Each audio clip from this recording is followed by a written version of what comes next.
Have you ever had somebody tell you that an idea was stupid or that your way of thinking is non-conventional?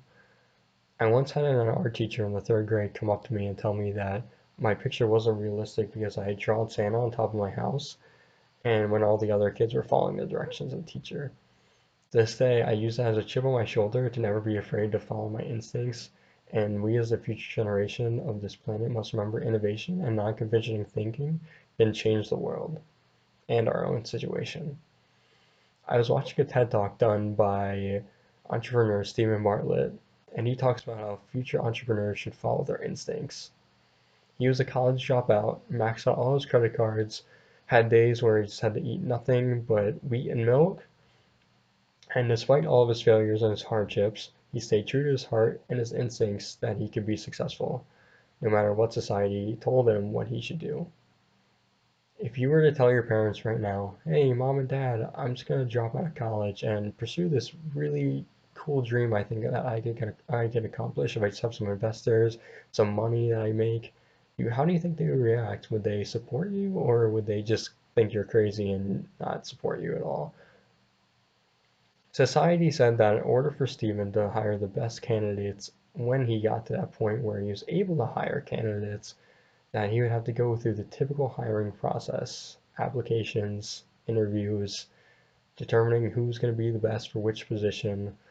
Instead, Stephen made a contest figuring out who was going to be the most creative applicant, and the resume process ended up involving people sending in art, other kinds of ways, and even an owl that landed on Stephen's arm that delivered the resume of that person that sent it.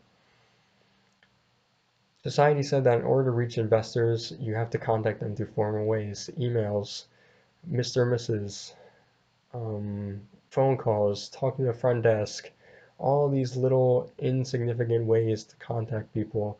And Stephen thought there's a better way to do it. So he went to market, he bought gold-plated, practically fancy envelopes, and he handwritten letters proposing his idea and sent them to different investors. And surprisingly so, he got money. People loved it. The investors wanted to back this guy that they had never met before, but his creativeness decided that that was enough. Instead of thinking of ways to bring college students from social media to their online website that he need a million viewers to start making money on, Stephen unconventionally decided to bring the company to social media and it completely just scrapped his website and decided he wanted to start fresh on those social media pages.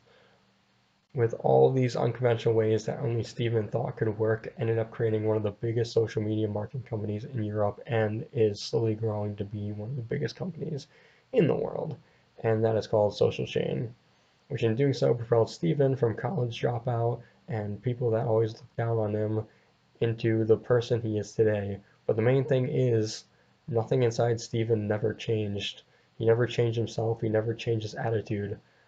He only changed the situation around him and he stayed true to those heartfelt decisions and his non-conventional way of thinking that did the work for him.